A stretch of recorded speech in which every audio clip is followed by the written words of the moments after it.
जय हिंद दोस्तों, बहुत बहुत स्वागत है आप सबका एक बार फिर से हमारे इस चैनल में। दोस्तों, एक बड़ा सवाल आखिरकार ये पूछा जाता है कि क्या चाइना की जो S-400 सिस्टम्स है वो भारत के राफेल और सुखोई 30 जैसे जो विमान है उनके लिए मुसीबत बन सकते हैं? इसका जवाब दोस्तों हाँ और ना दोनों में आपको मिलेगा। दरअसल दोस्तों, रशिया का S-400 आप सब जानते हैं दुनिया की सबसे बेहतरीन एयर डिफेंस सिस्टम इसे माना जाता है और ये कई जगह अपने आप को साबित भी कर चुका है। ऐसे में दोस्तों, इस एयर डिफेंस सिस्टम से बच पाना इतना आसान नहीं होने वाला भारतीय राफेल और सुखोई 30 MKI के लिए। अब हम अपने क्वेश्चन पर वापस आते हैं जिसमें यह पूछा जा रहा है कि क्या चीन का S-400 राफेल और सुखोई के लिए घातक है। तो चलिए बताते हैं कि आखिर ये माजरा है क्या। दरअसल दोस्तों, भारत के पास तो अब आना शुरू हुए हैं S-400 सिस्टम, लेकिन चाइना के पास पहले से ही S-400 सिस्टम आ चुके थे और उसने उन्हें पूरी तरीके से ऑपरेशनलाइज कर दिया है, यानी कि वो चालू हैं और 2018 से ही उसने इनके परीक्षण भी करने शुरू कर दिए थे। चाइना के पास दोस्तों मौजूदा वक्त में करीबन 6 बटालियन ने S-400 की है, जिनकी सर्च रेंज 600 किलोमीटर है और ट्रैकिंग रेंज है 400 किलोमीटर की। ऐसे में दोस्तों, जो सेमी-स्टेल्थ राफेल फाइटर जेट जो है उसके लिए S-400 की साइटों के आसपास कहीं भी जाना संभव नहीं होगा और Su-30 MKI की तो आप बात ही छोड़ दीजिए, जिसका मुख्य कारण ये है कि इंडियन एयरफोर्स का जो राफेल विमान है उसमें अभी तक एंटी रेडिएशन मिसाइलें नहीं लगी हैं। और सुखोई 30 MKI की अगर बात करें तो उसका एक बड़ा रडार क्रॉस सेक्शन है जिसे लॉन्च किए जाने पर बचाव करने के लिए मजबूर किया जाएगा। दोस्तों, राफेल फाइटर जेट के लिए स्कैल्प EG एक अच्छा ऑप्शन हो सकता है, लेकिन इसके लिए भी दोस्तों हथियार प्रोग्रामिंग करने के लिए S-400 साइटों की जगहों को, यानी कि उन स्थानों को पहले से जानना होगा।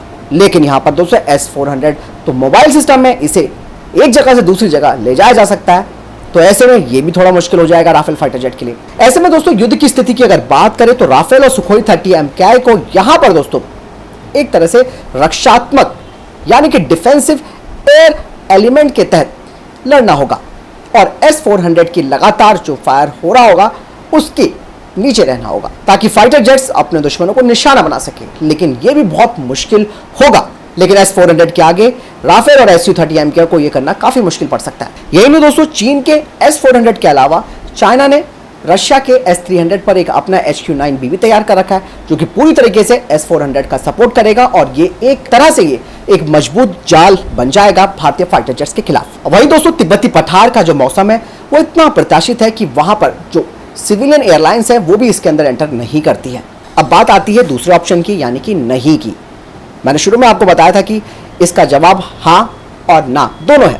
दोस्तों, यहां पर चाइना के पास जो S-400 है उसके पास S-400 की जो सबसे लंबी दूरी की मिसाइलें हैं वो उपलब्ध नहीं है, जो कि 380 किलोमीटर रेंज वाली 40 N6E है। चाइना के पास सबसे लंबी दूरी की मिसाइल केवल 250 किलोमीटर रेंज वाली है, यानी कि 48 N6DM-E3 मिसाइल है। ये इसीलिए क्योंकि चाइना दोस्तों MTCR का हिस्सा नहीं है, यानी कि उसका सदस्य नहीं है। दोस्तों, भारतीय फाइटर जेट्स को टेरन मास्किंग के जरिए S-400 का मुकाबला करना होगा, क्योंकि ये जो तिब्बतन प्लेटू है, यानी कि तिब्बती पठार है, वहां पर दोस्तों डिफेंसिव मैन्यूवर्स करना पॉसिबल नहीं है, यानी कि यहाँ पर डिफेंसिव मैन्यूवर्स नहीं किए जा सकते।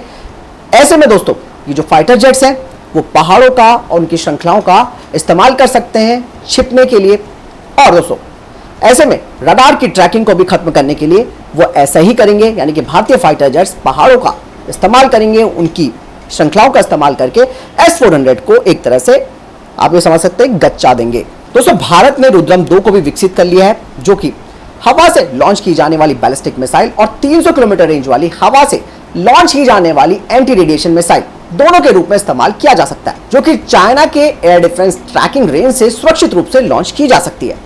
रुद्रम 2 का भी हाल ही में DRDO के द्वारा परीक्षण किया गया था और रुद्रम 1 NGARM पहले से ही 200 किलोमीटर की रेंज के साथ Su-30 MKI के साथ ऑपरेशनल है। इसके अलावा दोस्तों पहाड़ भी एक सबसे बड़ी चुनौती होती है S-400 के लिए, जो कि इसके यानी कि S-400 की हथियार ग्रेड ट्रैकिंग क्षमता को खत्म कर देगा और मौसम भी दोस्तों बहुत बड़ा प्रभाव डाल सकता है S-400 पर। मिशन को दोस्तों पूरा करने के लिए भारत के मैदानी इलाकों से लॉन्च होने की वजह से जो भारतीय जेट हैं वो अधिकतम स्तर के हथियार पेलोड भी ले जा सकते हैं, साथ ही ईंधन भी ले जा सकते हैं। दोस्तों, यहाँ पर चीन LAC पर S-400 की अधिकतम 3 बटालियन तैनात कर सकता है। हालांकि भारत दोस्तों चीन के एयर सपोर्ट पर भारतीय S-400 से हमला कर सकता है, जिसे कि भारत उस दौरान यानी कि युद्ध के दौरान एलएसी पर तैनात करेगा। आखिर में दोस्तों ये कुछ ऐसे पॉइंट्स हैं, लेकिन जैसे जैसे समय आगे बढ़ेगा बेहतर या बदतर दोनों तरफ बदलाव हो सकते हैं। दोनों तरफ से एक दूसरे का मुकाबला करने के लिए रणनीतियां बनाई जा रही हैं, लेकिन केवल समय ही बताएगा कि कौन जीतेगा। तो आपने जान लिया दोस्तों, आपको क्या लगता है इस पूरे सिनेरियो के बारे में? मुझे कमेंट सेक्शन में लिखकर जरूर बताइएगा और वीडियो को लाइक और शेयर जरूर कीजिएगा। मिलता हूं नई जानकारी के साथ। जय हिंद, वंदे मातरम।